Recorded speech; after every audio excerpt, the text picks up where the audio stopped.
So, you have received an offer and have a full understanding of your total compensation, including healthcare and retirement benefits. Do you accept the offer? Maybe, but if you do, you run the risk of not getting all the compensation that the organization is willing to give you in return for your efforts on their behalf. In this presentation, you will learn the basics of negotiation. This includes what is normally open for negotiation, how to do the research necessary to be prepared to effectively negotiate, and some tactics that can lead to success. First, let's look at when you should or should not negotiate. If you know the salary range is $40,000 to $50,000 for a position and are offered $35,000, it is time to negotiate, and you would do so using your knowledge of the pay rate for your skill set. It is also appropriate to negotiate if you can demonstrate you have a stronger skill set and higher qualifications that will allow you to do your job at a higher level and therefore save your employer time and money. It is not appropriate to negotiate when the employer has clearly stated they have a fixed salary standard that they will not deviate from. If they have been very clear about that and you push negotiation, the employer will not appreciate it, possibly to the point of withdrawing the offer. It is also not appropriate to negotiate when you are using your living expenses as a guide to what you should be paid versus what the going rate is for the position. The employer is paying you for skills, not to meet your cost of living. Using your living expenses as the guide can cause you problems on both ends. If the pay is more, but you tell an employer you need less, then the employer can offer you less. If your expenses are higher than the offer and you try to negotiate to that number, the employer may decide to eliminate you as a candidate early in the process or withdraw the offer. Your employer does not owe you a living. You need to be prepared to live within what the employer is willing and able to pay. If it is not sufficient, then it is time to adjust your living expenses or find another job. While you will often hear that everything is negotiable, that tends to only be true for positions at the highest levels. Next, we will cover what is normally negotiable for entry-level to mid-level positions. Keep in mind that there are employers that may not be willing to negotiate on anything.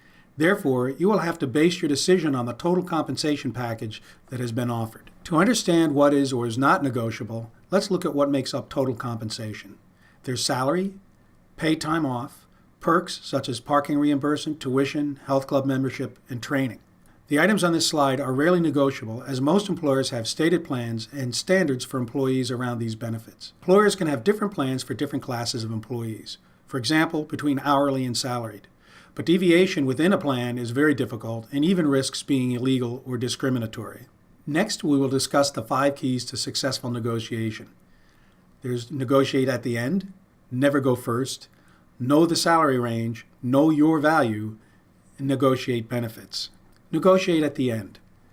You want to negotiate for increased salary and benefits when the employer makes the offer and not before. If you try to negotiate at the beginning of the process, you are likely to lose. You do not have enough information about the position or organization to make the case that you have the skills and qualifications to be worthy of increased salary or benefits. From the employer's side, they do not know enough about you to see that you are worthy of more. They are focused solely on what is in the budget for the position and do not have enough information to negotiate with their boss to get more, even if they wanted to. In the middle of the interview process, odds are that you still do not have enough information to make a strong case for more. Even if you are the front runner, the employer is still considering other candidates and is not ready to argue for more on your behalf. The best time to negotiate is when you get the offer and before you accept. At that point, you know enough about the position and the organization to be able to build a strong rationale as to why you deserve more. From the employer's perspective, they have decided that you are the best person for the job and are willing to negotiate with their boss and the finance department to increase your salary and/or benefits. Never go first. In any negotiation, you do not want to go first. If you can get the employer to tell you the salary or salary range, great. It is to your advantage for negotiation. You stating your salary requirements is to your disadvantage. If an employer asks you for your salary requirements and you give them an amount, one of 3 things will have occurred. You will have come in low, so the employer knows they can pay you less. You can come in too high and knock yourself out of the running for the position, or you can come in just right. On coming in just right, seriously, what are the odds of that? And the employer may have been willing to negotiate, but now does not have to. It also gets very awkward if you want to negotiate for more when you get the offer, as you have already stated what you're willing to take. What if the employer keeps asking, or how to put off the conversation? Some employers may press you from the start for your desired salary. Reasons for this vary, ranging from not wanting to waste their time or yours if you are too high, to not knowing what the salary should be, so trying to gauge that by asking candidates. Regardless, you should do your best to delay the conversation until the end, unless you can get them to tell you what they're going to offer. Getting them to go first will help you in your negotiation preparation. You may also find what they are looking to offer is too low and end up withdrawing from the search. If you are asked what your salary expectations are, you can respond one of several ways. First, try to get them to go first by asking them, what range do you have in mind? If early in the process, you can say, I do not know enough about the position to be able to say. Let's wait until later when I have a better understanding of what you are seeking. Another option is, before we talk salary, let's make sure I'm a fit. Regardless of how you do it, do your best to put off the salary question. But what if the employer absolutely insists that you give them your salary expectations? Then it is time to give them a salary range. As stated previously, you need to do your research to determine what the salary range is for the position you are seeking in the geographic region you are looking to work. There are several websites that can help you identify the range. Salary.com and Payscale.com are similar sites that use federal data. You can search by job title, experience level, and location to find the 25th to 75th percentile range for most positions. On Glassdoor.com, you can look up specific employers and find salaries reported by their employees. Jobstar.org maintains a list of salary surveys conducted by professional associations for a wide variety of fields.